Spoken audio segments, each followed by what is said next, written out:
O conjunto de DVDs do Seminário de Passes, que teve agora em janeiro, são 10 DVDs, já estão disponíveis. Só que não é aqui no Leandro que vocês adquirem. Vai ter que entrar na minha página, jacomelo.com, e ali diz todas as informações acerca deste DVD. Vamos fazer nossa leitura. Um trecho do Evangelho na Epístola de São João, a primeira epístola, capítulo 4, versículo 1. Meus bem-amados, não creiais em qualquer espírito. Experimentai se os espíritos são de Deus, porquanto muitos falsos profetas se têm levantado no mundo. Praticamente todas as religiões, ou pelo menos todos os religiosos, eles tendem a querer se basear nisto para dizer: todas as demais são falsas, o único verdadeiro profeta está aqui dentro. E dessa maneira procuram ficar com rebanhos muito amplos, como que se nós, em seguindo o bem em qualquer denominação, fôssemos maus. Nós somos bons se formos bons, não importa no que acreditemos ou deixemos de acreditar. Nós faremos o bem se assim o quisermos, independente de dizer que sou deste rótulo religioso ou daquele outro. Porque o bem, ele não recebe a senha, a marca, um cartaz de determinada igreja ou de determinada religião. Para sermos bons, temos que pensar bem, idealizar o bem e fazer o bem. Portanto, muitas vezes, quando alguém quer nos seduzir e dizendo: vem aqui, porque aqui é onde está o caminho da verdade, só aqui a gente tem o poder de salvar e assim por diante, de uma certa forma está integralmente contra a proposta apresentada na Epístola de João. Muito embora existam algumas vezes em que é conveniente que até a dúvida sobre quem é quem se estabeleça. Por isso é que eu vou ler essa historinha aqui do livro Frases, Dicas e Histórias Maravilhosas, número 16, e a história foi intitulada Fui Eu que Fiz. É bem curtinho. Com os filhos já adultos e ainda com muito trabalho a fazer, sempre que vou para casa procuro passar em algum lugar e comprar alguma coisa para o jantar. Como meu marido chega depois de mim, olha para os alimentos e pergunta se fui eu que fiz. Eu afirmo que sim. Ele come, agradece e elogia o meu trabalho culinário. Isso se repetiu por muito tempo, até o dia em que ele, para não perder o costume, levantou a tampa da panela, cheirou o que tinha lá dentro e perguntou: você que fez? Sim, respondi. Você mesmo que fez? Tornou a perguntar. Sim, eu mesma que fiz. Fiz o favor de comprar na padaria, porque se não fosse assim, você não teria nada para comer. Daí em diante, ele nunca mais perguntou quem fez a comida. Chega, conversa sobre vários assuntos, come, agradece e nunca sabe se eu que fiz ou se eu comprei. É que muitas vezes, na generalização de determinados conceitos, a gente comete alguns equívocos lamentáveis. Não seria nem bem um conceito, mas uma prática rotineira nossa, de tanto a gente conviver com a mesma pessoa e um e outro já se conhecerem mutuamente acerca do que gostam ou desgostam, a gente começa a tomar decisões em cima disso e termina muitas vezes cometendo erro, porque eu pensava que você era assim, eu pensava que você gostava daquilo, eu pensava e eu pensava, e eu pensava. E este pensar é diferente da realidade do outro. A gente já leu aqui outras mensagens e de várias maneiras já foram comentados aspectos que envolvem a diferença entre ser mulher e ser homem. Normalmente o homem é muito mais distraído principalmente no que diz respeito às relações interpessoais. Não é que só sejam os homens que falhem, mas normalmente cabe a eles o maior número de equívocos. E a mulher, ela já deveria ter se acostumado, mas graças a Deus ela não se acostumou.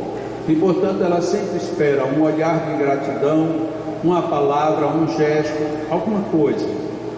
Isso é muito bom que seja assim, para que a gente simplesmente não se isole somente pensando que o outro já sabe. Eu não digo eu te amo porque ela já sabe que eu amo. Eu não vou ajudar porque ela sabe que eu não gosto de fazer isso. Eu não sei porque que ela mandou fazer isso hoje para a refeição, se eu não gosto desse tipo de comida e ela sabe. Então a gente começa a criar castelos de desencontros, e isso termina afastando um do outro, e às vezes interpondo um inimigo muito violento, que é o do desrespeito. Aí a gente começa a se desrespeitar. Você acha que eu vou lhe dar flores todos os dias? Ela pode responder, não, mas eu acho que de vez em quando você deveria me dar. E o que é que você me dá em troca? Não façam nunca essa pergunta, senhores homens, porque elas vão abrir um relatório que a gente vai ficar morrendo de vergonha. Porque elas fazem e fazem e fazem e fazem mais, e multiplica e repete, mas a gente simplesmente, nós os homens, normalmente colocamos tudo isso na caixa do é obrigação dela fazer.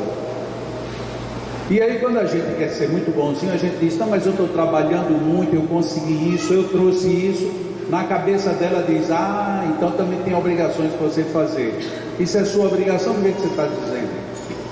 E os relacionamentos se azedam exatamente por conta dessas faltas de observações do que o outro precisa, do que o outro gostaria e do aquilo que a gente deveria estar fazendo. É muito comum hoje, parece que o negócio está ficando cada dia mais banal, os relacionamentos durarem excessivamente pouco.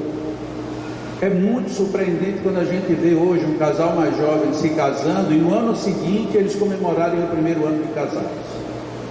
Porque em um ano se desgasta a tal ponto a relação, porque nenhum nem outro querem ceder no que quer que seja. Fica tão difícil de chegar a um acordo, de chegar a uma combinação de movimentos, que se fôssemos atrizes e atores dentro de uma peça teatral, seríamos os dois postos para fora. Eu vou pedir licença a vocês para falar sentado, porque eu tenho uma amiga aqui que está me incomodando muito hoje, e aí tá difícil. Já eu perco até o raciocínio que eu estou tendo.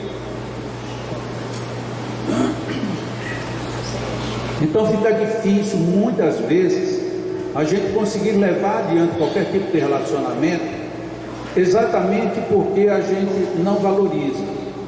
Na história que foi lida, a gente percebe uma coisa, um fato bem constante. O marido, o autor da história não diz se ele fazia isso com atenção ou simplesmente de forma banal, pergunta todo dia, foi você que fez? Foi você que fez? Foi você que fez? E no dia que ele pega um prato diferente, ele pergunta a mesma coisa, foi você que fez? Foi. Tem certeza que foi você que fez? Não seria bem mais cômodo a gente dizer, nossa, você hoje acertou a mão muito melhor do que ontem? Mas a gente não faz isso.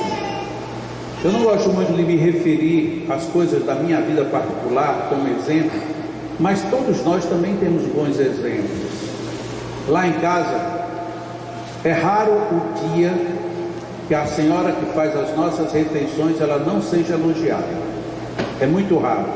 E ela é elogiada por dois motivos. Primeiro, porque ela faz muito bem a comida. E segundo, porque é tão bom, é tão agradável, é tão delicioso, que o que a gente deveria fazer de mínimo, que é dizer muito obrigado, parabéns, que coisa maravilhosa. Se você não estimula nunca, daqui a pouco a gente vai reclamar no dia que sair salgado, que saiu insosso, que saiu mais cozido, menos cozido. Nesse dia a gente vai se pronunciar. Mas e nos dias que está bom? O que a gente tem feito? Nada. Se a gente não tem feito nada, o outro também não está nem aí. E isso se aplica a tudo. Se um filho nosso tira uma boa nota, como é que você reage? Não fez mais do que sua obrigação. Isso é péssimo. É péssimo para a criança. Por quê? Porque ele não se sente obrigado de fazer. ele tem que ser estimulado a fazer aquilo com respeito e alegria, para que tudo fique funcional. Mas aí a gente não elogia na hora que faz uma coisa certa, e na hora que faz errado, a gente vem com comparações absurdas.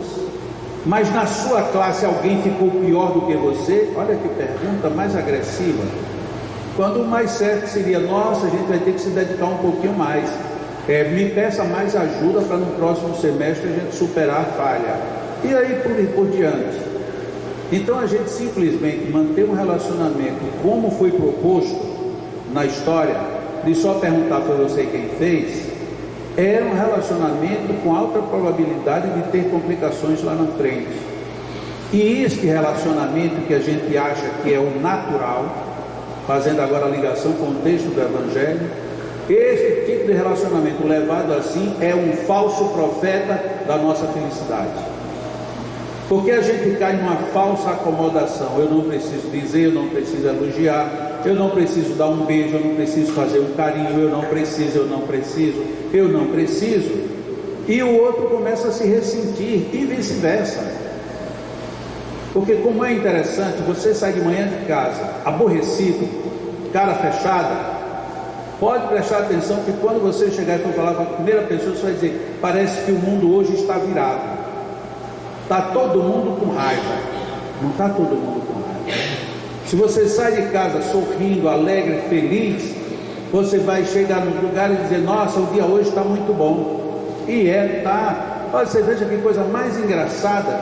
Eu parei no semáforo porque fechou, e um cara de trás ficou buzinando. Esse pessoal parece que é meio perturbado, mas você diz isso em tom de gracejo. Mas se você estivesse nervoso, o fato de alguém atrás buzinar para você, complicaria o resto da vida toda. Então a nossa reação, a reação que nós recebemos das pessoas, ela está diretamente relacionada com o que a gente faz. Se nós fazemos algo que não é bom e esperamos um bom resultado, isso é um falso profeta. Por que eu estou levando para este ângulo? Porque a gente tem o costume de só entender falso profeta quando alguém é de alguma religião ou quando alguém quer transformar a nossa vida. Mas a questão não é esta, a questão é eu aceito o que, até quando e de que forma. Se eu aceito o mal, se eu recebo o mal e se eu uso o mal, essa profecia foi péssima. Então, se a profecia, em tese, ela era conhecida e concebida como as possibilidades futuras, e se nós estamos agindo de forma infeliz, o nosso profeta é o profeta da infelicidade. Ele é um falso profeta quando eu penso que agindo como eu ajo eu serei feliz. Como um aluno que não estuda e chega o dia da prova e diz, hoje eu vou pedir a Jesus para passar na prova. Lógico que Jesus não vai fazer a prova com você, você precisaria ter estudado, você precisaria ter feito deveres, exercícios e assim sucessivamente. Então os falsos profetas são as nossas falsas posturas. Não adianta querer dar dribles na natureza. A gente engana uma pessoa, a gente engana por um tempo, mas chega a hora que tudo cai. Por quê? Porque a gente não consegue, em quase nenhuma hipótese, enganar-nos a nós mesmos. Quando não nos enganamos, fica frágil a nossa afirmativa.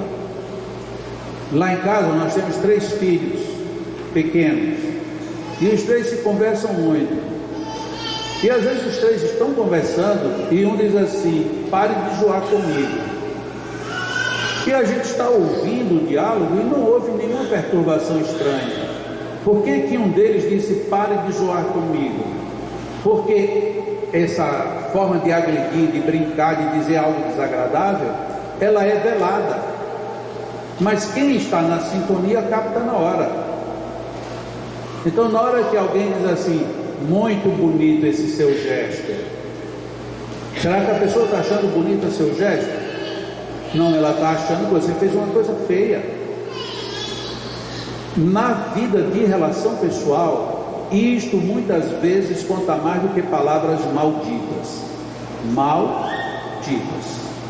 Às vezes a gente diz alguma coisa desagradável, mas é percebido que você estava num estado alterado momentaneamente. Se o outro tiver um mínimo de atenção, entende que você não quis agredir. Mas se você está no seu normal e você fica dizendo palavras que agridem, você facilmente vai ser descartado de muitos relacionamentos.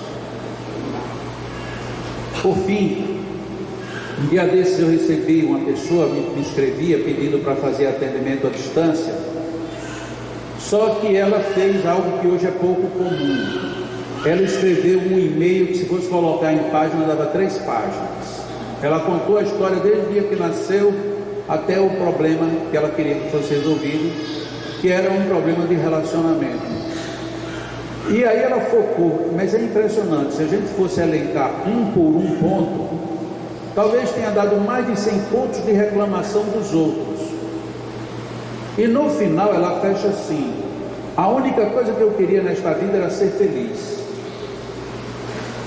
Dá vontade de responder exatamente isso. É a única coisa que você não vai conseguir se continuar sendo desse jeito. Porque ela se empenha rigorosamente a ver defeito em tudo e em todos. Ela não perdoou pai, não perdoou mãe, não perdoou os avós com quem ela teve um período de convivência, não perdoou os filhos, não perdoou os primos que abandonaram por ela, não perdoou o primeiro namorado que logo na primeira semana abandonou, e não perdoava ninguém. Inclusive agora o problema era, o marido também estava querendo sair de casa, e ela tinha descoberto que ele era a fonte única de alegria, e portanto agora ela estava muito triste. A única coisa que ela queria era ser feliz. Mas em nenhum momento ela disse: eu fiz isso contra qualquer uma dessas pessoas. Não fez. Se você não fez nada contra ninguém, como é que o mundo todo está se afastando de você? E aí você quer o que agora? Entrar num atendimento magnético à distância. Para quê? Para se mandar uma onda hipnótica para seu marido, para ele ficar hipnotizado e ser bonzinho como você quer que ele seja. E você vai mudar no quê? Em nada. Nós não mudamos somente porque queremos.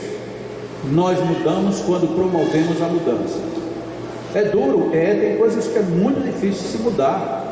Mas se você não se exercita nunca, você não vai mudar nunca tampouco. Essa é a resposta. Então os falsos profetas são os falsos engodos que a gente mergulha, esperando bons resultados, quando a gente faz tudo na direção contrária. E de acordo com a historinha, foi você mesmo quem fez? Algumas vezes, olhando para o outro, a gente tem que dizer: graças a Deus que alguém fez. Ou então, graças a Deus que estão olhando que eu pelo menos me esforço para fazer.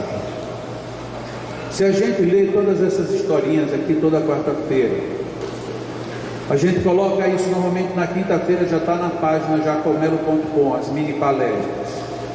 E onde eu viajo, mas sempre tem muita gente que fala: olha, aquela palestra que você falou isso, olha, veio em cima, veio bem no meu coração, outro veio na minha cabeça, outra foi uma paulada, e cada um vai dizendo uma coisa. Mas a pergunta não pede essa resposta. A pergunta é: e em que tem servido essas reflexões na tua vida? A gente tem que tornar útil, senão tudo isso é falsa profecia. Não adianta a gente saber e não aproveitar nada. E isso é falsa profecia. E nem adianta eu querer saber quem fez ou deixou de fazer se eu não quero ajudar. Porque na hora que eu quiser ajudar, eu vou lá e chego junto. Tem pessoas que são extremamente possessivas, são concentradoras, não dão liberdades para que outras pessoas se aproximem. Mas se você tiver a determinação de se aproximar e ajudar, você consegue. Mas a gente se acomoda logo: ah não, ela não quer, deixa para lá. E para marido essa resposta é perfeita: não, eu não ajudo mais minha mulher porque ela não quer, ela já está acostumada. Eu disse que ia encerrar, mas vou só lembrar aqui uma historinha bem antiga, mas muito boa. O casal completava 50 anos de casados, e todo dia de manhã tinha 2 ovos fritos à mesa. A clara ficava para o marido e a gema para a mulher. 50 anos. No dia do aniversário de 50 anos, a mulher chegou, colocou a gema no prato dele e a clara no prato dela. Quando o marido sentou, que olhou aquilo, disse: mulher, ela chegou e disse: e não adianta reclamar. Faz 50 anos que eu quero comer a clara e você nunca me deu. Ele disse: nossa, faz 50 anos que eu queria comer a gema e pensava que era que você gostava. Leva-se 50 anos sem descobrir qual é o profeta que está por trás. Leva-se 50 anos sem ter um diálogo básico. E aí a gente acha que está tudo virado. Eu imagino a cara da mulher como ficou. Ela poderia ter comido gema, fazia clara durante 50 anos, e o marido feliz com a gema durante 50 anos. Pronto, bem menos dos 50 para frente, agora eles vão saber o que cada um gosta. É isso. Não nos envolvamos com os falsos profetas que nós criamos. Deus, Senhor, muito obrigado por mais este dia. Dia esplendoroso e tão mais forte, agradável e feliz será, quanto assim melhor o recebermos. Dá-nos, Senhor, a vida no sentido maior, que saibamos preservar a gratidão que nos trazes, e vamos viver esses momentos ao som de uma música que certamente nos embala a razão, a emoção, para ao som da música dizermos a Ti, Senhor, que as Tuas bênçãos nos envolvam. Amigos espirituais que aqui estão, favorece-nos com as Tuas bênçãos, pedindo apenas que nós estejamos abertos para receber o melhor. Estejamos abertos de sentimentos, estejamos abertos com a nossa mente. Deixemos-nos nos invadir pela suavidade da generosidade dos outros sobre a nossa vida, e nos envolvamos nesse espírito de generosidade, distribuindo-a em Teu nome. Deus Pai amado, Senhor, inteligência maior, Criador de tudo e de todos, consente que os Teus mensageiros estejam conosco e que aqui estejamos unidos nas melhores vibrações do bem. Que levemos sempre adiante tudo aquilo que nos toca em termos de responsabilidade e opção. Que sejamos inteligentes o suficiente para levarmos tudo isto em Teu nome a todos aqueles que precisam. Jesus, Mestre Divino, o Teu Evangelho nos envolve e auxilia-nos, Senhor, para que não estejamos no campo dos falsos profetas, que estejamos bem envolvidos com todas as Tuas bênçãos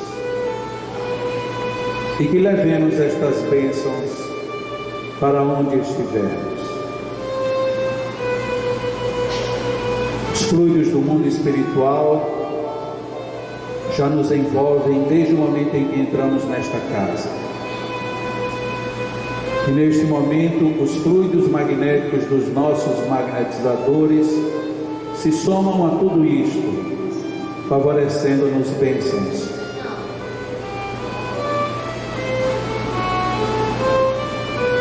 Procurei nos inspirar profundamente, levando para o íntimo do nosso corpo e de nossa alma as melhores vibrações de harmonia e de paz. Retenhamos em nós estes fluidos que nos fortalecem o corpo e a alma. Aproveitemos as ondas sonoras para mergulharmos na beleza que tem o homem maior, que para nós foi Jesus. Que as vibrações deste grande Mestre favoreçam nossas almas, ajudando-nos a elevar a mente, o coração aos mais elevados níveis de harmonia e de paz. Inspiremos mais uma vez profundamente, absorvamos toda essa energia, todos esses fluidos, e depois expilamos tudo isso agradecendo a Deus por estas bênçãos. Inspiremos mais uma vez, revigoremos-nos e agradeçamos a Deus por tudo. Os nossos magnetizadores vão magnetizar nossas águas e nós ficaremos aqui em oração ao som dessas melodias. Quando então, terminada a magnetização das águas, teremos a continuação da aplicação do magnetismo e das entrevistas. Obrigado, Senhor, por tudo. Esteja conosco, que assim seja.